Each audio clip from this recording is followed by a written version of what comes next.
Aloha and welcome back to the season review episode of the Ohana Packers Edition podcast. The podcast where two dudes from halfway around the world talk everything green and gold. I'm Mike. That's Iowa Joe. Joe, the end has come for the 2023 Packers. How are you doing today? I, in my pessimistic way, I was expecting it.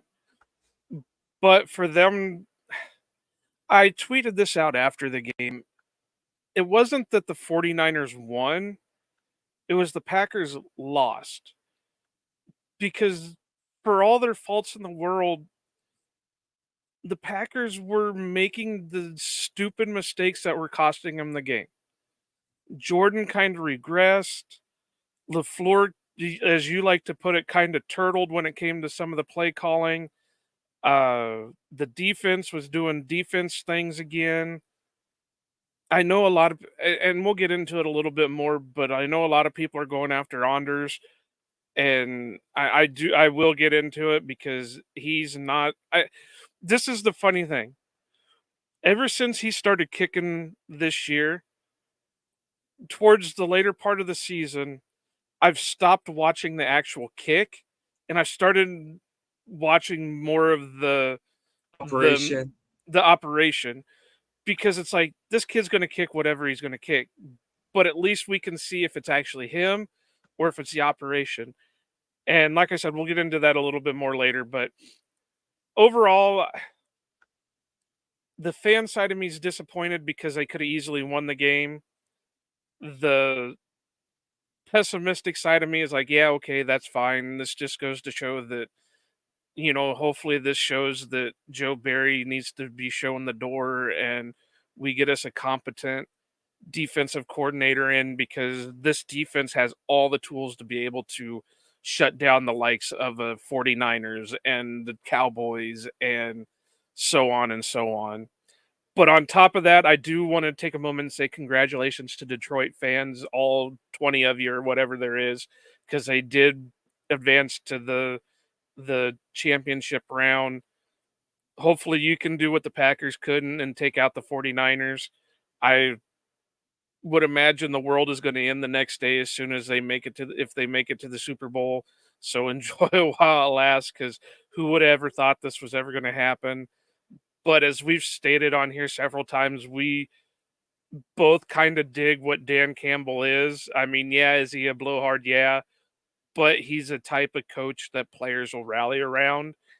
And we can see that on the Packers side where, yeah, they like to say, yeah, we love this coach, we love that coach, but you can kind of tell they're not really rallying around like, again, Joe Barry or certain guys like that. I mean, they're all in it for LaFleur, but it seems like there are some guys on that coaching staff that they're not playing for. But like I said, overall disappointment, but then again, not disappointment, because it does look like we're in good hands going forward for the foreseeable future. Yeah, that's kind of it too. It's kind of funny that this team played above its head for about a month, and then in the end, all the things that you kind of worry about with a young, inexperienced team, with a DC that you don't trust and a kicker that you not sure what he really is, all those things kind of bubbled up to the top in this NFC Championship game. And I don't know. For me, it felt like this team was kind of just looking and hoping the clock would run out fast enough while they still had a lead. Um, I really thought they had it when Jones broke the 53-yard run. I thought that was going to be the thing that would give them the shot in the arm to get over the Okay, hump. question for you. Yeah. If Aaron Jones played the full season healthy, no kind of lingering injuries or anything like that, does he get a touchdown on that run, or do you think he just doesn't have the speed to get the touchdown on the run? I think it's just he doesn't have the long speed. I think it. In all honesty, I don't know if he makes that run if he plays the whole season, because that, like, this whole last month or whatever 5 weeks that he's been on, this is what happens when he got fresh legs. He looks like he's coming out at the beginning of the season kind of thing, um and that's why we'll get into this as we go into the off season. But short note of it is, I think you keep Jones, and you just gotta shore up the backup running back options around him. I think whether it's Dylan comes back cheap, whether it's you bring in, I do think you got to bring in a couple more bodies and stuff, but I do think that's more just get Jones isn't really the guy who's going to take a run 75 yards unless he's like that Detroit one he had in 2020 where he's passed everyone within the first 12 yards kind of thing.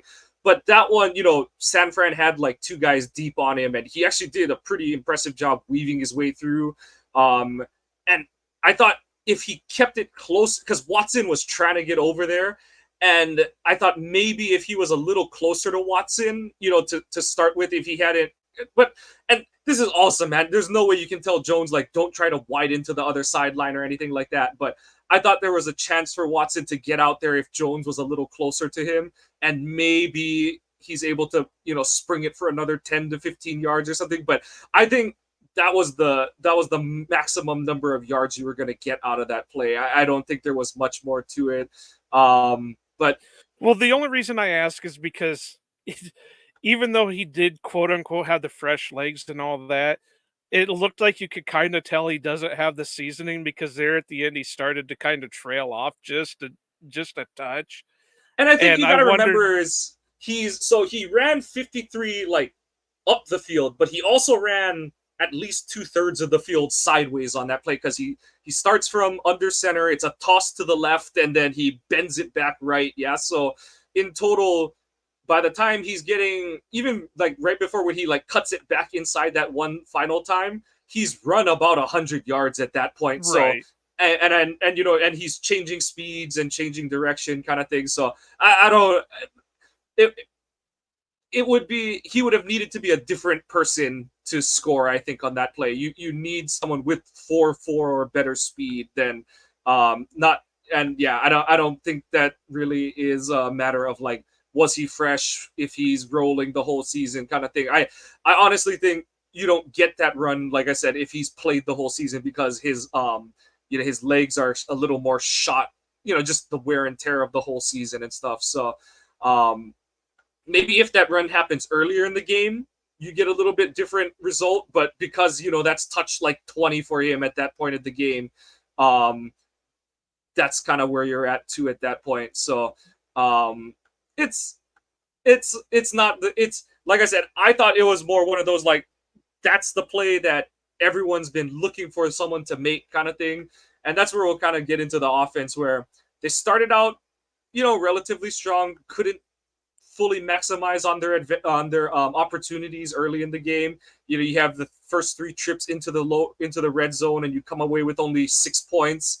Um, you know, I said it at the time it happened on the opening drive, but Ambry Thomas's DPI turned out to be a winning play because that was a 4 point swing. That's definitely a touchdown in my opinion if he's not DPIing DPIing Dobbs on that play. And the second drive, just I thought they had it. I thought they also got cheated out of a couple yards by the three consecutive spots on that sequence.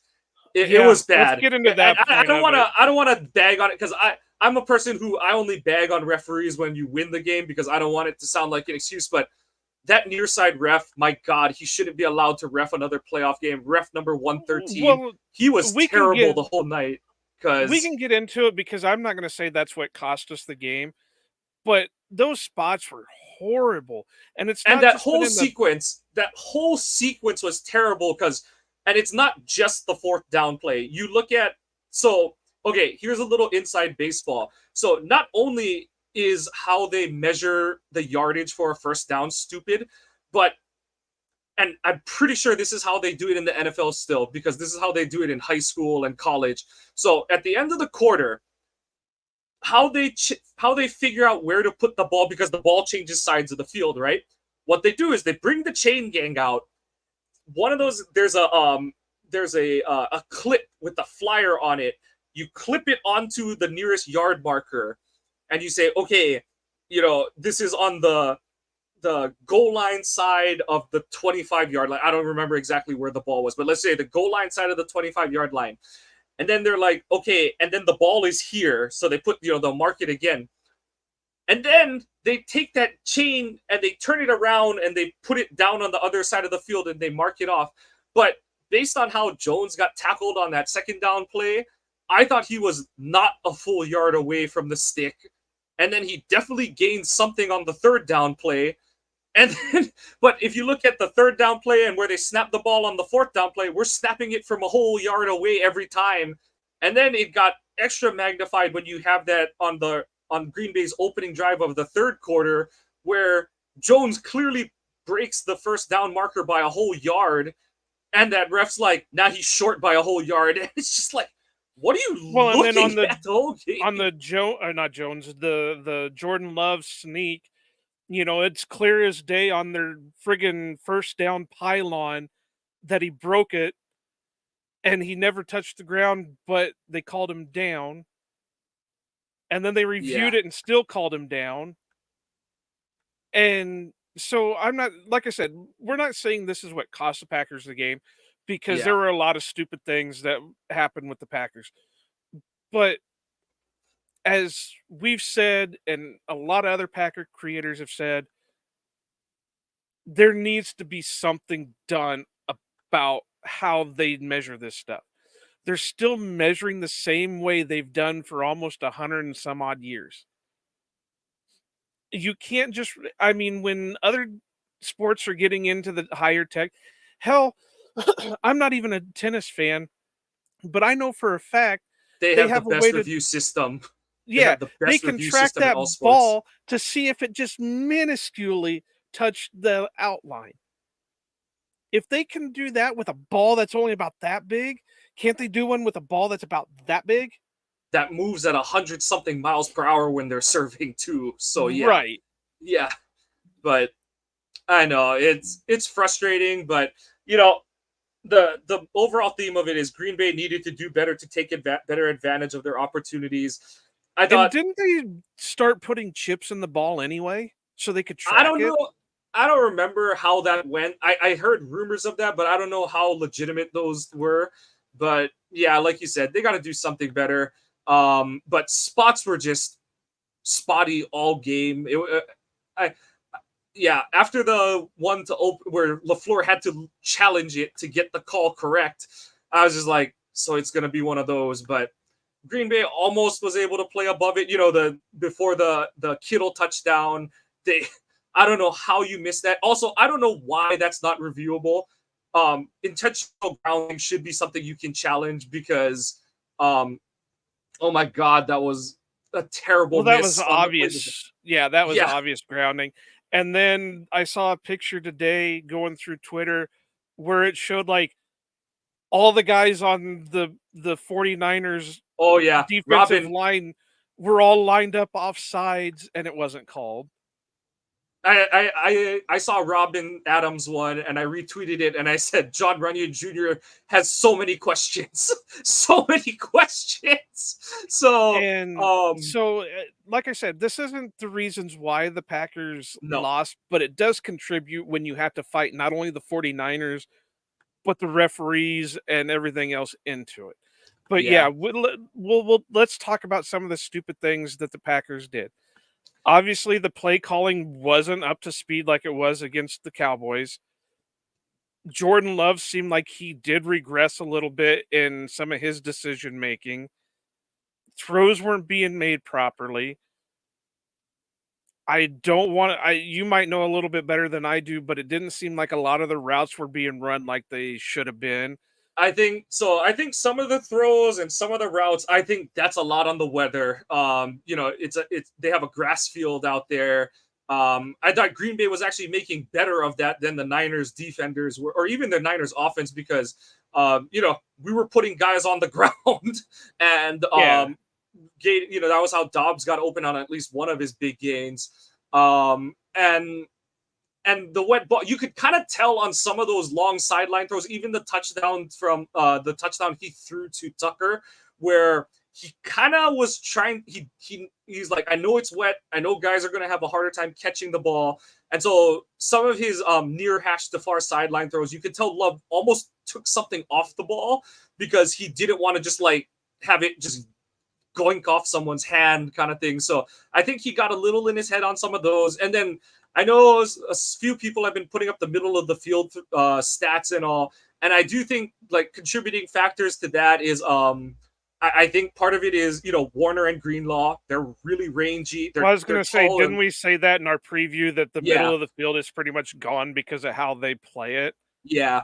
And then and also their D tackles are tall too. So like And we and I saw a think couple of those. yeah, so I think it's kind of like the JJ Watt factor, and then also like you're trying to.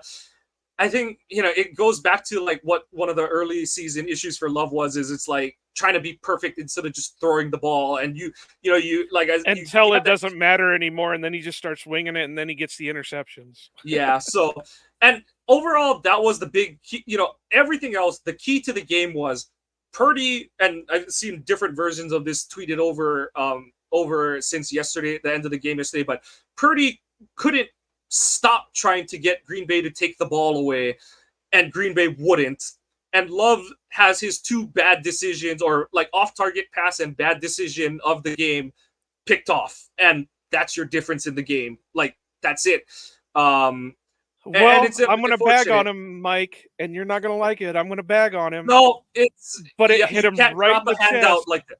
Yeah, you can't drop a handout like that. And it's really unfortunate. It almost didn't matter until it mattered. And it's those little itty bitty moments in a game like this, and we're talking about the Darnell Savage play where yeah, he reads it, kind of does it's not the same play because he's not in man, but same idea as the one against Dallas where reads the play out, steps in front of the receiver. It's not a great throw again, but this time I think he. Like how Kittle had that drop later in the third quarter where he's looking upfield before he catches the ball, and I think Darnell had visions of banging his head on the goalpost before he secured the catch and stuff. So that one was rough. But also, the one where I think it was Valentine and Nixon, where I don't know it, If Nixon would have let it go, Valentine would have had the but I interception. don't know what Nixon was doing, and then even Valentine, like, okay, I don't remember the name of the movie, but it was that is the one where Sinbad is the Secret Service agent, and he like supposed First to. kid. Yeah, first kid, and it's the part where he's supposed to take the bullet for the president, but he jumps the wrong way, and that's honestly what it looked like Valentine was doing in that. Because I didn't think Nixon tipped it that bad. I thought it kind of like went through his fingers, but and then even the 49ers final drive, you had the play where Nixon, I don't know where the hell he was jumping to, but if he just stands there and jumps, he either breaks up that pass or intercepts it, but he like runs too far forward, like lost it in the lights, and it floats right over. Because I know Olsen's like, oh, like Purdy made the exact pass he needed to. I was like, no, that was a duck. Like that was a wounded duck, and it just made it over the wicket fence because the fence moved in too far. But it's just like I said, it's just the perfect storm of young team figuring Well, out and it is didn't young. was it Quay or was it Devondre that also had a drop where it like bounced off the, or it was like a tip play? I think it was Devondre. But that one, it's like it was more he like didn't see it really, and then by the time he turned around, it kind of hit. I forget where it hit him, but I know which one you're talking about. But yeah, there were several close. There were like 5 or 6 passes where like oh like, and then Quay had the one where obviously he's not gonna play it, but like if he didn't jump when McCaffrey jumped, he might have been able to just cap under the ball because Purdy sailed it like 2 yards over McCaffrey's head. There were like 5 or 6. Like I said, Purdy was trying his damn, and it was so eerily similar to the 2021 game where Garoppolo, you know, Devondre dropped the pick six in that game. Amos did tag Garoppolo in that one, but it felt like Garoppolo wanted to throw the back-breaking interception so many times in that game in Lambeau, and Purdy was trying to do the same thing last night. And it's just a bummer because they had it and they just couldn't keep the rope in their hands last night. And I know we're bouncing around a little bit on this one, but this is kind of just our letting our thoughts fly on this game because it's just frustrating because you play a, you're, I want to say overall, it ends up being like a C grade game, but for the first like 50 minutes, they're playing a B minus B game, which, um, Well, they were doing it's, everything that they needed to. They were yep, getting pressure on yep. Purdy. They were making him throw mistakes. They just weren't capitalizing on the mistakes. And, They and I were know this is going to be driving with. yeah, and then they're gonna be like tinfoil Hattie, but I was just like, oh my god, because even the weather conspired because it's like everyone's like, oh my god, the weather stopped raining for the 49ers final drive.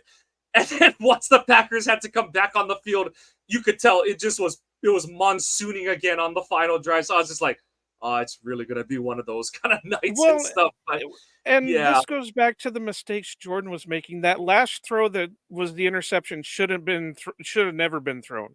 yeah, just It running would. yourself or throw it out of bounds. Yep. Yeah, he should have never tried to cross body throw across the field. Yeah, he's had a couple of them that's worked out for him, but you don't do it That at one was that never moment. open. That's the only all 22 I've looked at, and because I was like, did he seize? But that one, the like middle of the field defender is just kind of hanging out in there. Christian's not really ever open on that play, and the only thing on that play, and I think it was Bukowski or Herman, one of them, they kind of screenshotted like if Jones just runs instead of trying to hook the edge defender, maybe Love just tosses it out to him kind of thing, and you see what you get. And that was my biggest frustration with the final drive is I didn't understand why they were trying to get the ball to the sideline so much because it's like you have all three of your timeouts. Use the middle of the field while you can, especially while San Fran is dropping everyone back into Sacramento. So I thought that they tried too hard to use the sideline when I'm like, just get yards wherever you can, kind of thing. And those are ones where it's all part of like why you had to move to Love this season. You're not going to learn these kind of things until you play snaps. And it's just a bummer that, this is going to be one of his biggest learning experiences is, in a playoff loss. But I mean, it's frustrating because it was the epitome of a just when you start to believe the rug gets pulled out from you kind of game. But what everyone should understand is that the future is still very bright. Like you had guys who, and it was the same thing where, Dobbs had a couple of the bigger plays, but you have Bo Melton drawing a big DPI, Musgrave converting some first downs. Tucker was blocking really well again. And Except for on what was it? Was it on the end around to Reed?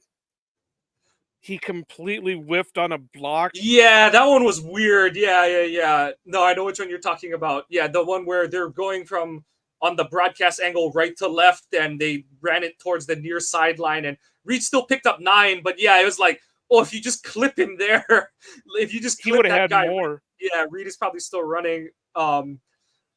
One of the plays that it's too bad that it's not going to be remembered for what it was Eric Wilson absolutely bailing out Keyshawn Nixon. Keyshawn Nixon, it was a great return, but it's like, dude, put the ball in the proper arm.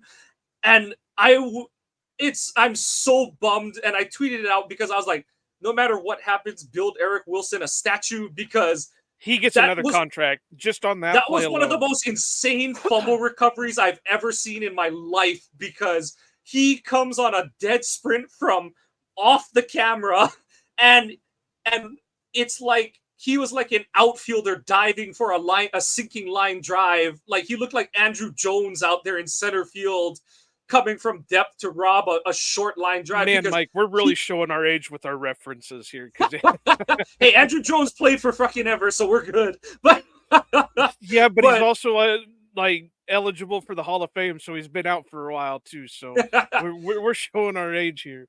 but he caught that on the like it's not like he trapped it on the ground. He caught it when it was in midair and secured it before he went to the ground. Like that was one of the most insane plays I've ever seen in my life. And I so wish the Packers had won because I was like, man, He'd have been you're a legend.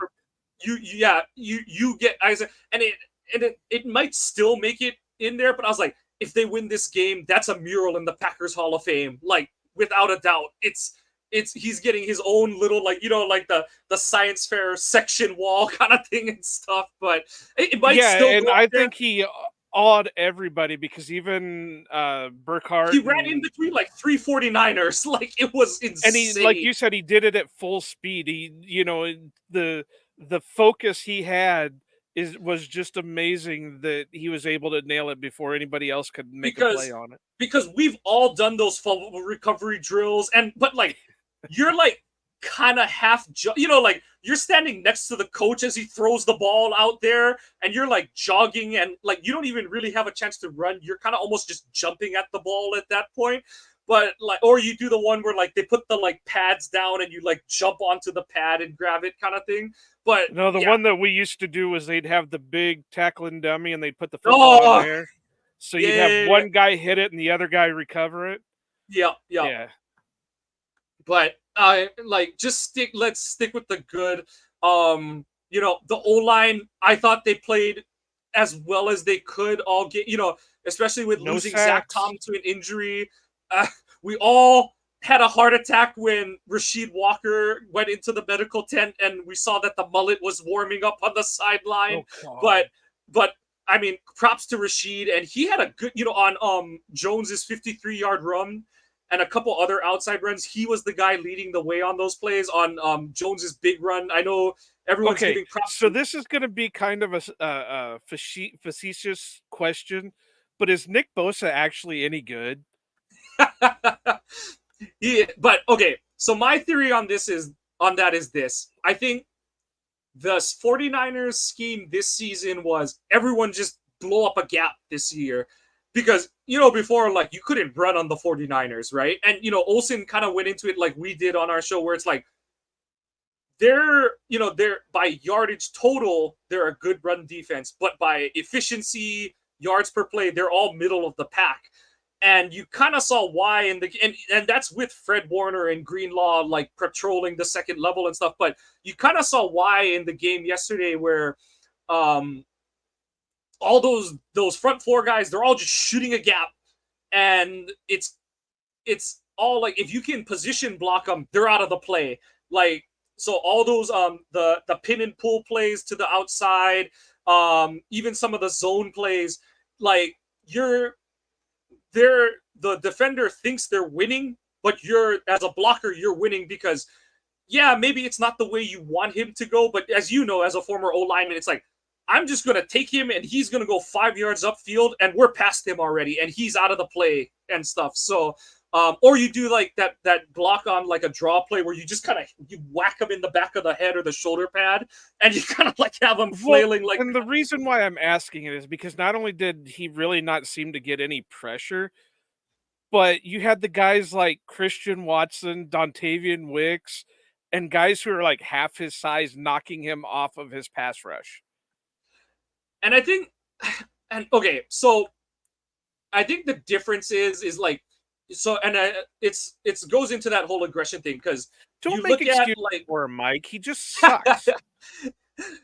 but no, he's not the guy he was last year when he was like a defensive player of the year candidate. I forget who won it last season, but you look at how like he rushes versus a chip, and how like Rashawn will rush for, like, Rashawn, almost, it's like he knows it's coming, and so he's like, okay, I'm gonna hit you back too, kind of thing, when he gets chipped. Whereas Bosa, we all remember the one from 2 years ago where Tanyan just he decked him, and it's like, I think he's so like, I gotta get, he's like almost like a hyperactive puppy dog, where he's like, I gotta get the ball kind of thing, so that he's like so tunnel vision, because he's like, oh, it's a pass rush down, I get to go, that chip blocks, it's like, oh shit, like, Yeah. what was that kind of thing. So I think that's why they're effective against him, and Chase Young kind of to a similar extent, because I feel like they're kind of cut from the same mold. I mean, they both come from the same college program, so they have some of the same fundamentals kind of baked in.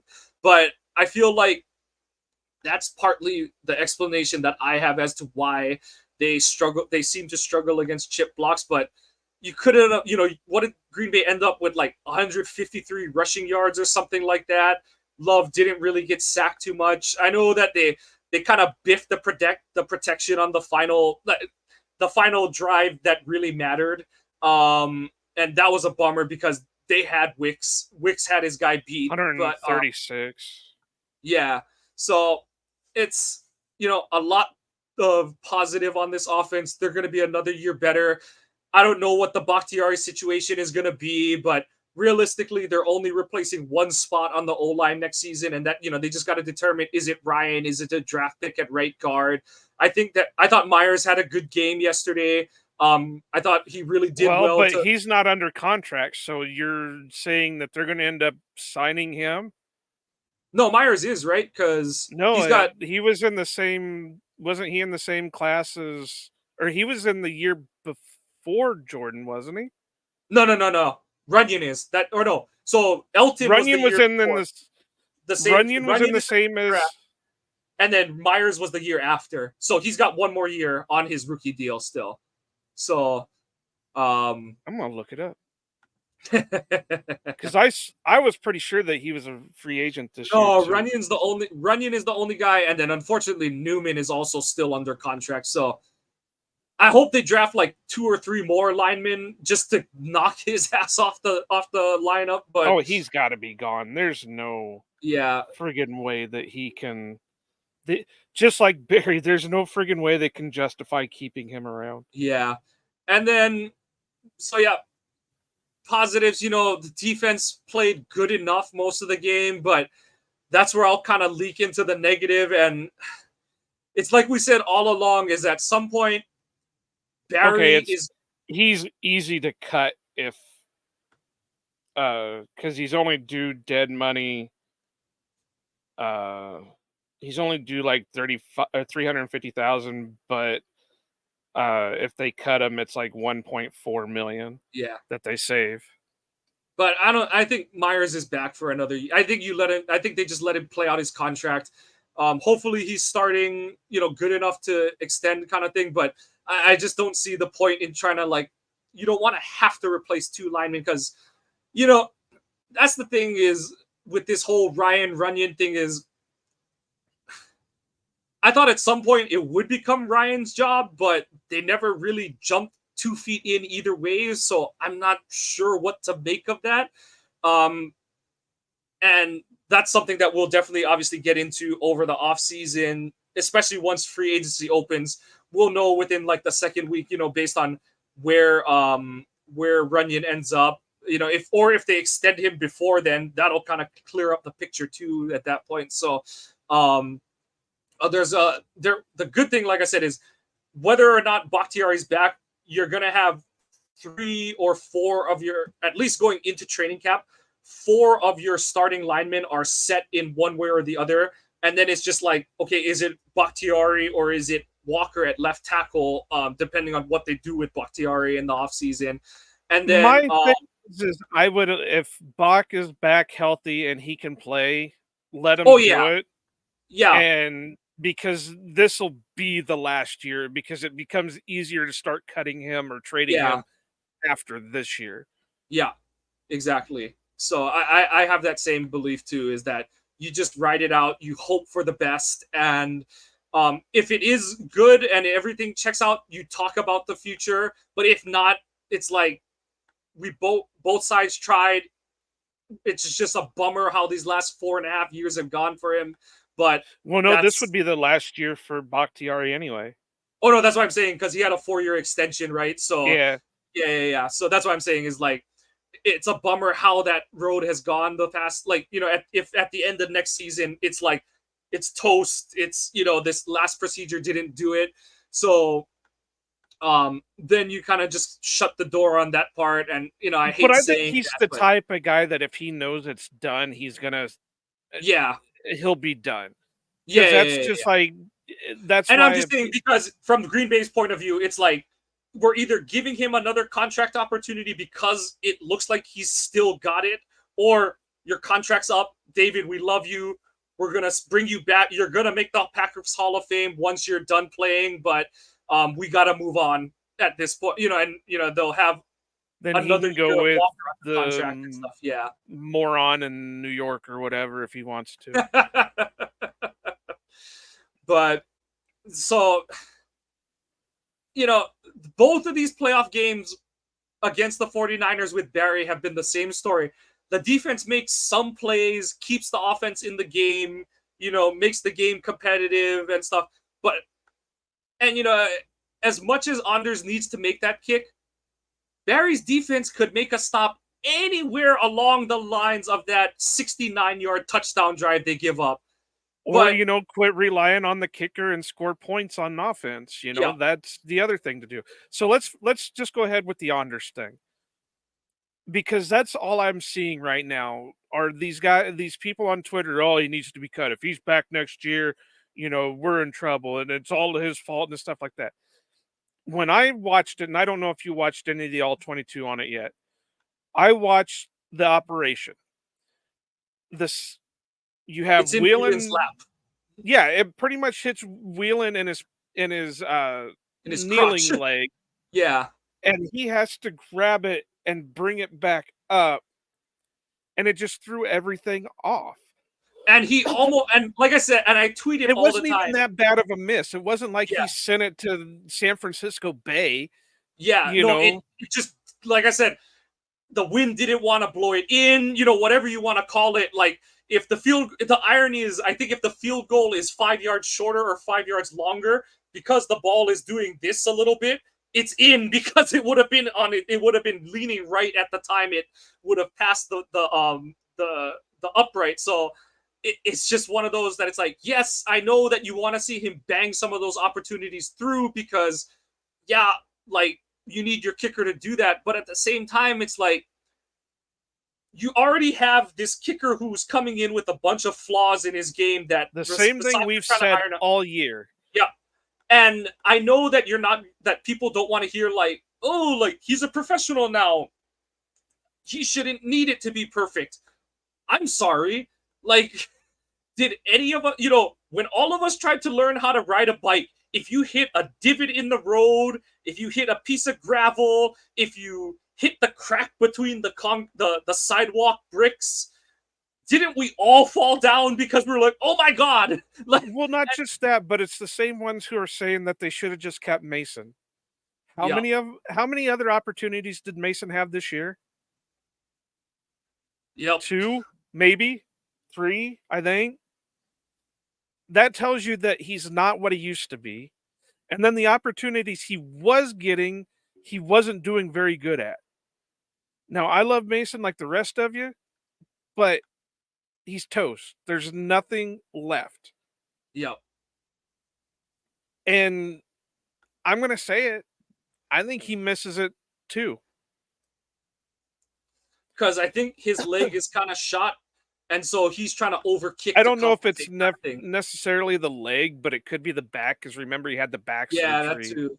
Because you saw, I know he made one after it, but you saw the kick that would have beat the Rams earlier in week like 16 or 17, and I know it was like 10 yards farther than this one, but you can tell he's like, I gotta put everything I've got into this thing, and he kicks it to the corner of the end zone. Like it wasn't even on the screen when the ball bounced, kind of thing. So like that's a whole different bag of a can of worms that you're dealing with there. So um they they should bring in competition in the off season, but Now it's even safe to before, say to bring in competition. yeah, My but whole also theory like on it was when this past season, no competition because you're still trying to build his confidence up. yeah, And to have exactly, that guy sitting in the corner saying, all right, well, you screw up, I'm coming in. You screw up, I'm coming in, is not going to help his confidence at all. So now, this next year, now that he's got some confidence to him, bring in a guy.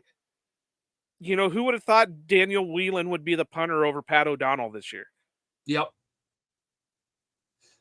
And on top of that, like you can just point like, look, we've always brought in an extra kicker into camp. So yeah, you've got to just kind of do it. But and even like this past game, like people are like, oh, like sign Crosby off the practice squad and stuff like that. But I'm like, in game, what are you doing? Like, oh, like you kick this and you kick that when they, yeah, it just I don't know. Like if if they had done it and Mason misses it, everyone would be saying like, everyone wouldn't be saying like, oh, that's okay, Mason's just old.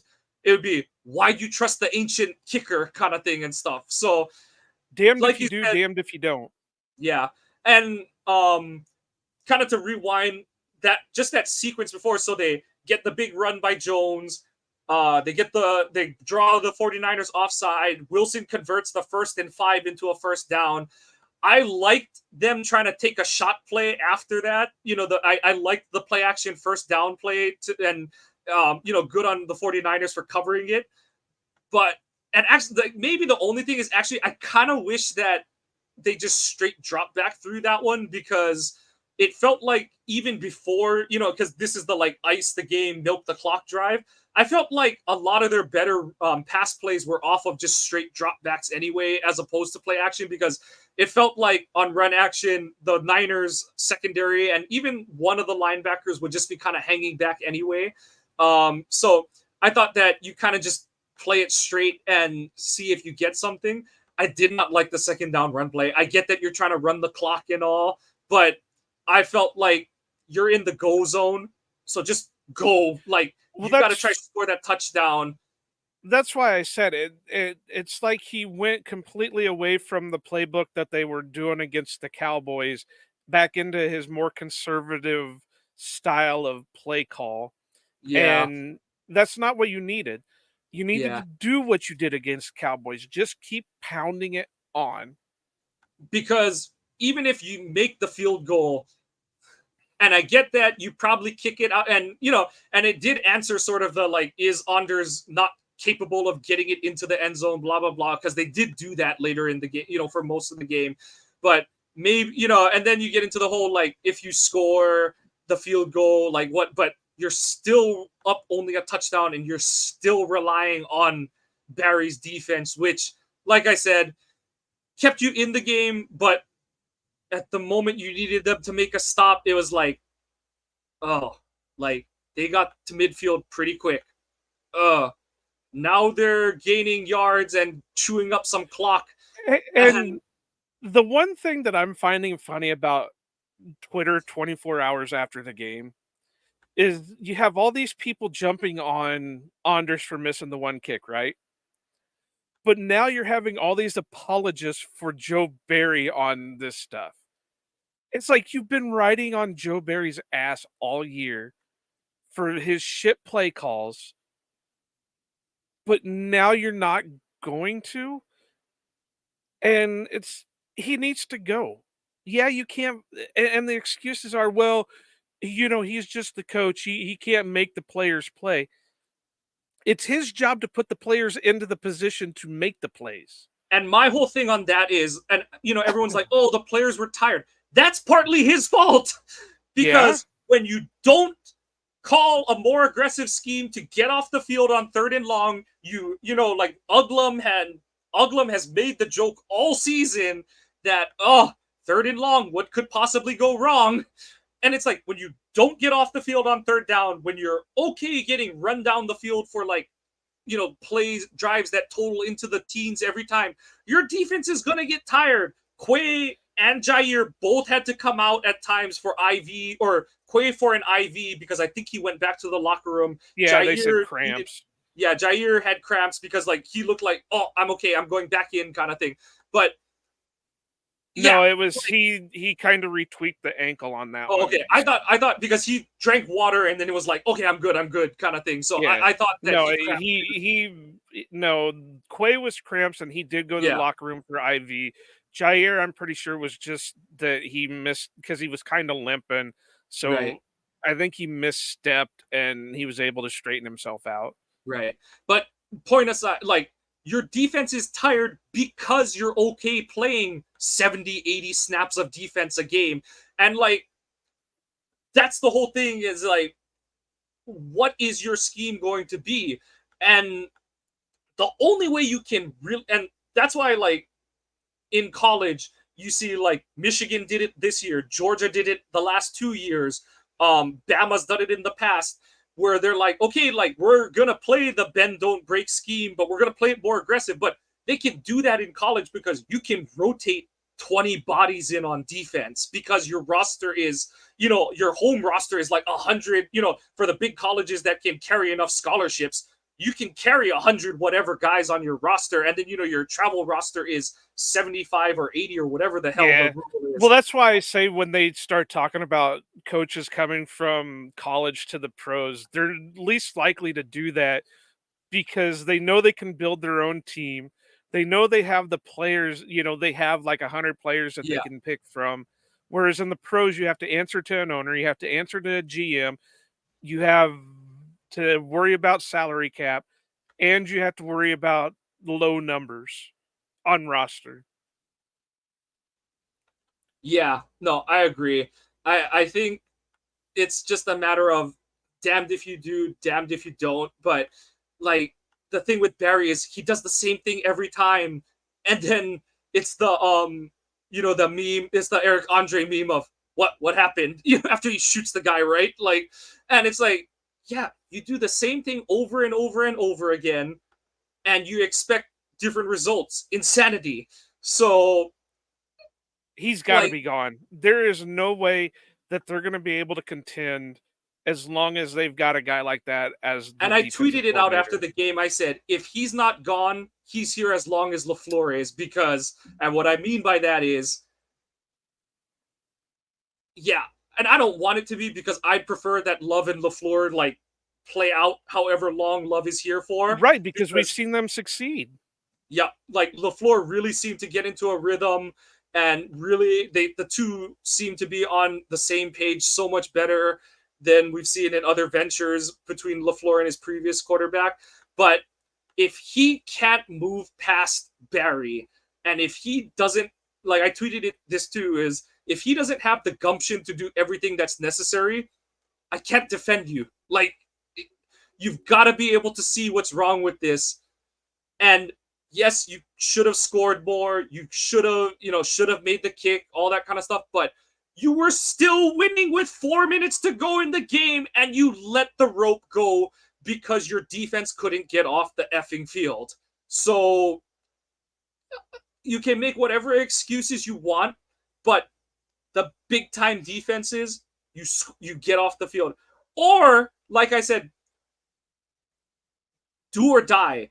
Do it or die quick. But that's the problem with Barry, is that he prefers the slow death, so you lose all the time down to the end, and you're left with, what is it, 67 seconds on the game clock kind of thing and all.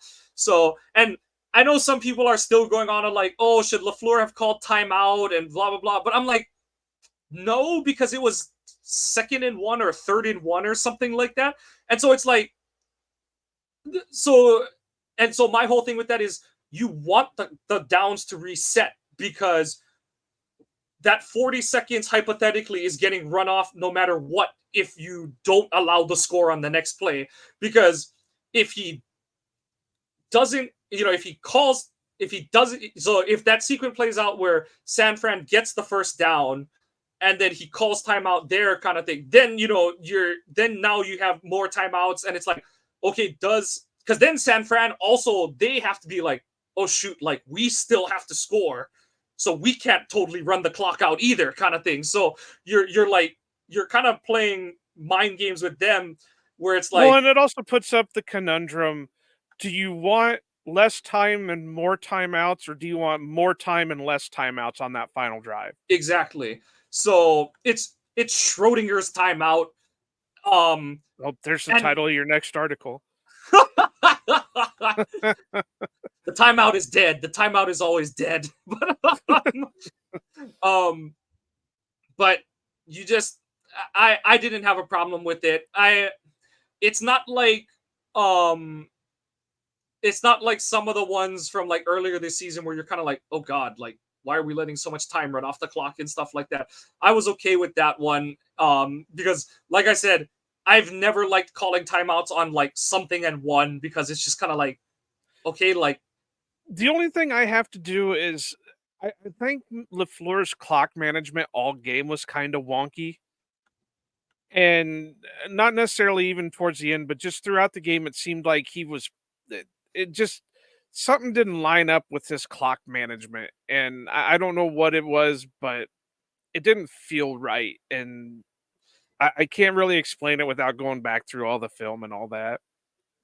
I think what it is more than anything that you're thinking of is he just his offense operates at a slower pace regardless. And so and that's the thing is like everyone goes, "Oh my god, like Barry's defense it didn't allow too many, it's only 24 points, but it's like but you only had like 6 drives or something like that because your offense is chewing up like 6 minutes a drive and your defense is on the field for 6 minutes a drive or whatever kind of thing.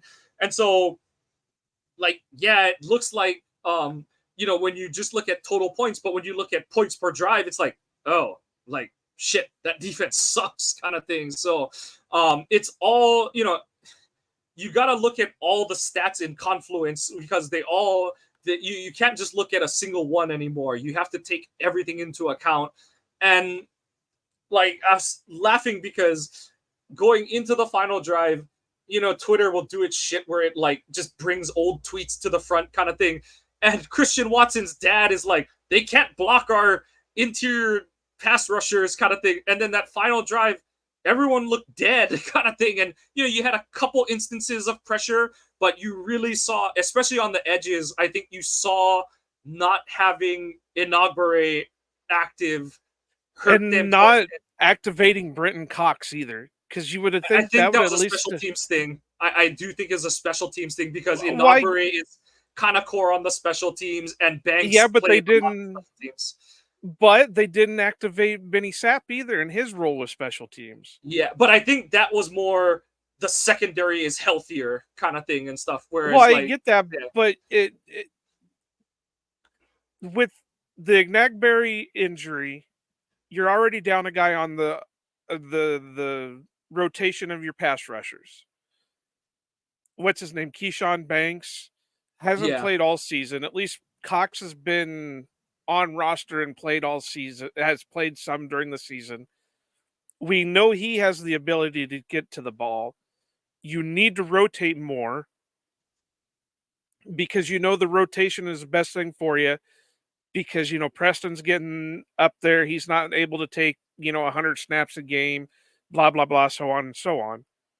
So I get the special teams need for it, but you do already have enough of your special teams guys on there that I think you could have easily activated Cox to rotate into that system to add that pressure and allow your other guys to get breathers more often. yeah.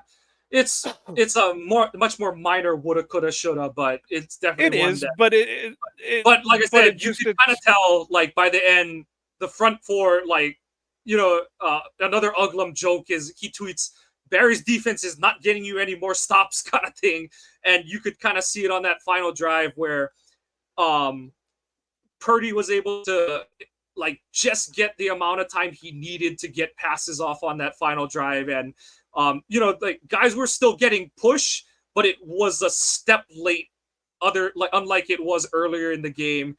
And okay, so I saw people were like, where is Rashawn? And yes, he spent about a quarter and a half trying to speed rush, which was stupid.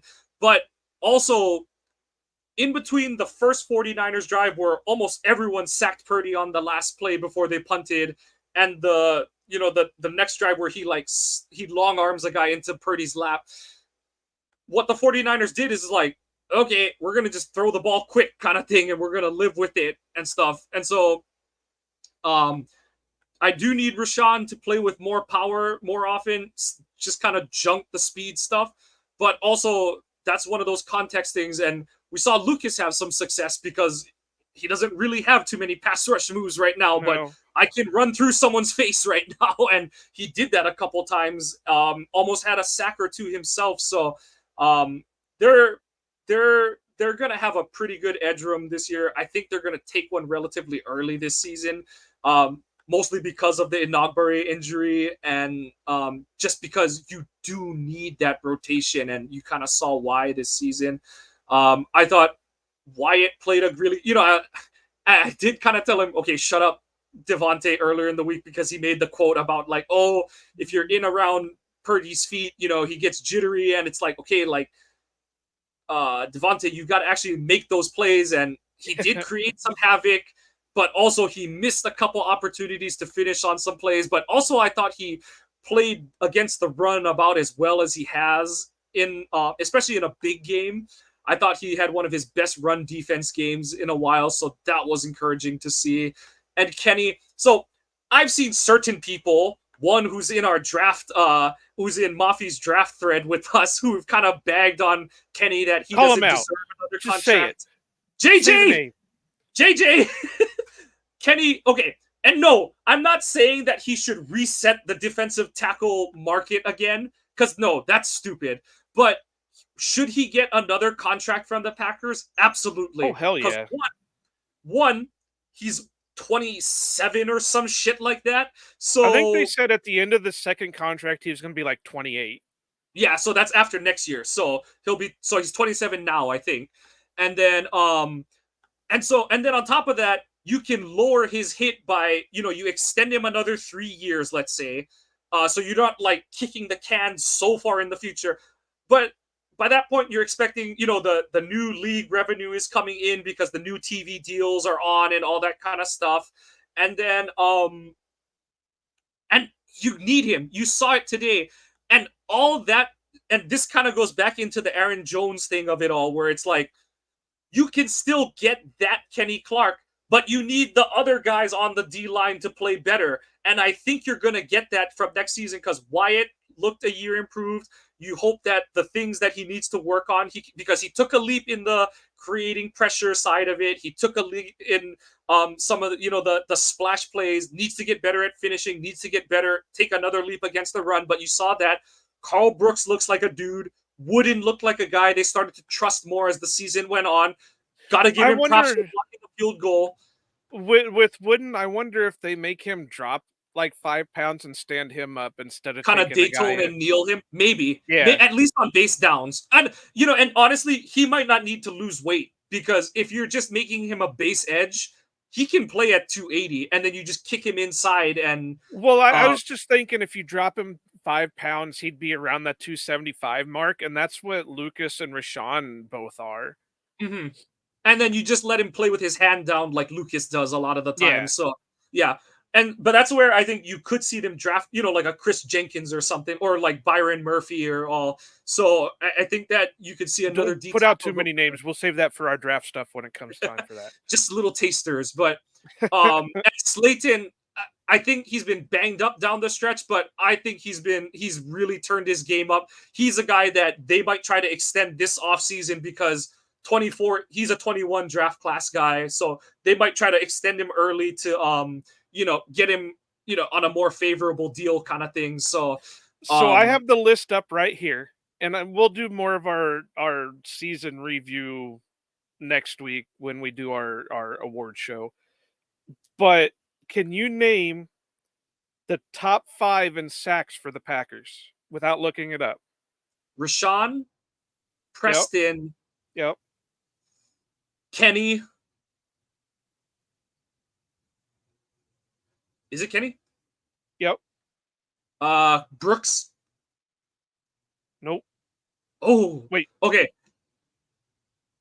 Wyatt's one of them, right? Yep. And then, okay, if it's not Brooks, then did Lucas overtake him? If you want to go 1A, 1B, yeah, Lucas and Carl both had the same. But Kenny had a career year in sacks. He had 7.5 sacks.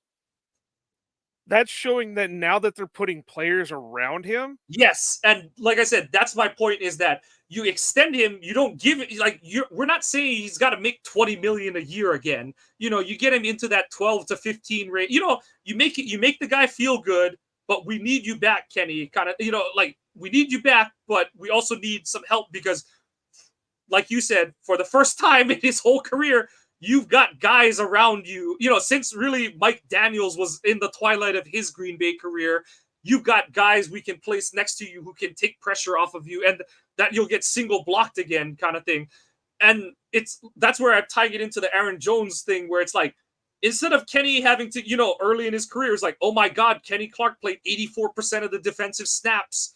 Now he can play 55 to 65% of the snaps.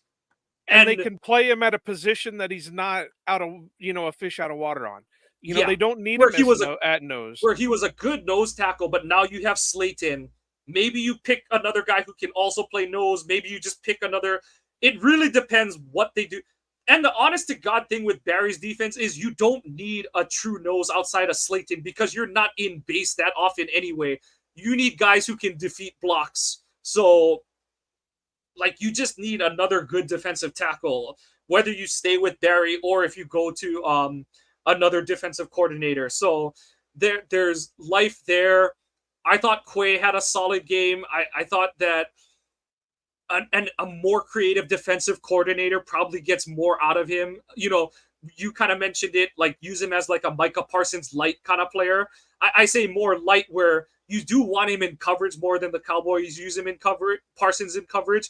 And Quay is not the blitzer that Parsons is. Like, there aren't many guys that are. Like, Right, Parsons is like, right. But he's got the ability. We've seen him flash it. yeah, So I think if they can refine him and start getting, because no, you don't want him to rush all the time, but I think if they refine him a little bit, he gets one more year into the system. I think he's really going to take that step towards, yeah. stardom. And then in the secondary, they've got some dudes. They've got to revamp the safety room. I think you've got to bring back one of. I know they both made kind of shitty tackle attempts on the drive that ended with McCaffrey's touchdown, but I think you got to bring back one of Owens or Savage next season just to have someone in the room who you can throw out there. Um, I guess the good thing is between Savage, Owens, and Ford, they should all be some kind of cheap to bring back next season.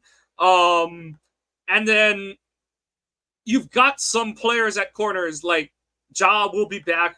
I don't give a shit what anyone says. You need guys like that. He's showed it these last two playoff games. Like, he was playing well on a bad wheel. I want And that we've guy on my said it team. before. Carrington is just basically Jair without the money. Yep, exactly. So I do not care.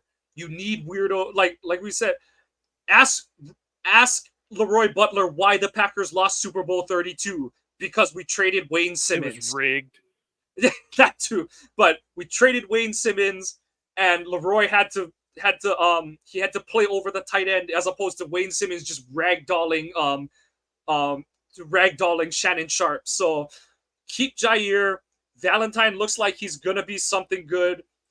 Honestly, we'll get into this more in the offseason, but you see what they might do something with Stokes. Valentine looks like he's gonna at least be a special teams player, if not someone who can contribute. And you're gonna I draft could another see corner or him two. being a better version of like a Jarrett Bush, Yeah, where he's he gonna can make his actually money play. on, yeah, he's gonna make his money on special teams, but he's somebody that you could trust to go in on occasion to play some Yeah, snaps on he needs defense. some safety support, but he's not gonna get pantsed every time out there. He's a solid dude. So yep. Like we said, this defense has talent. It's all about LaFleur recognizing that Barry is not identifying, utilizing, whatever word you want to put with it, maximizing the talent that's on his side of the ball. Whereas LaFleur, I think, did that with the offense. Almost all the complaints we had with the offensive line, the receivers, the tight ends, a lot of it got ironed out over the course of the season when a lot of those guys just needed to either get healthy on the O line or get experience and reps as receivers. I think that played out, and LaFleur's um, got to make the move at defensive coordinator to get someone who's going to get more out of that side of the ball. But those are topics that I know we're going to dip into as we get into the offseason. Joe, final thoughts on the season? Fulfilling? I know there's a sour taste left in the mouth, but to me, I'm pretty optimistic and fulfilled going forward. How about you? I think you're muted. I am optimistic going forward. I think we've seen that we do have a QB of the future.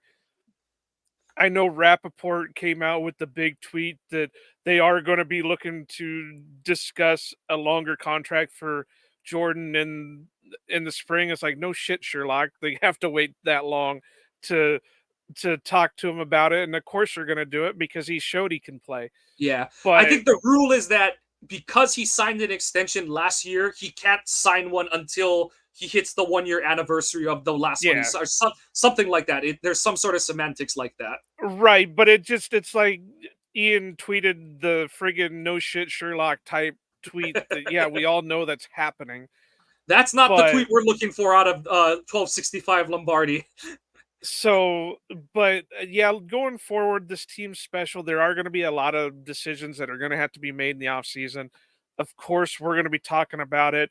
I don't think we're going to give our MVP LVP of this game because we're the programming note going forward, and I'm going to surprise Mike with this a little bit, just a little bit, is next week we're going to do our awards for the season, and then I think we're going to take a 2 week break. That way we can reset everything and get ready to start doing our draft coverage so we can start getting plans of, guests to bring in, what we're going to be talking about, and all that. Of course, we're going to keep everybody in the loop on everything, but, you know, this this was a fun season to talk about. There were ups and downs all through the season, and I know Miranda did the article on it, and we've all kind of joked about it. But this was basically we could name it the house money season because it wasn't expected to do anything, but they still did better than what people figured they were going to do. So I just it's going to be a fun off season. And I'm glad there's not gonna be a ton of drama this off season compared to the last 3 or 4 off seasons. So, yeah, I going forward, it's gonna be fun. Yep, sounds like a good one. And we're gonna tie a nice bow on this one. It's been our pleasure to cover this team for the 2023 season, but now we turn our sights towards 2024 in the future. Um, Please follow our Twitter accounts at Kawano Mike, at Iowa underscore Joe 86. The podcast is at Ohana underscore Packers.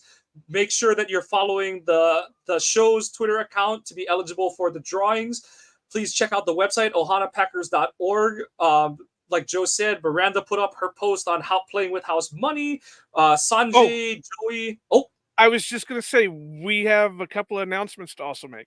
Sanjay Murthy of the Freezer Freezer podcast. Podcast is gonna be doing some writing for the website. Hopefully he'll get something out during draft time and all that. And we've also we're expanding the Oat Network, as I've been calling it, and we've brought on the Mac and Cheese podcast with Mary and Angry Packer. They're going to be doing their own thing on YouTube, but we're going to start distributing them through our distribution. So you're going to get the audio version through us, and you're going to still get the video version through them. So they're going to be flying the Oak brand for a while. So check them out. Keep checking us out. If you got, and Michael mentioned a little bit of this while he finishes his outro, but let us know what you think, what we need to work on, all that good stuff. But hey, 2024 is already looking bright.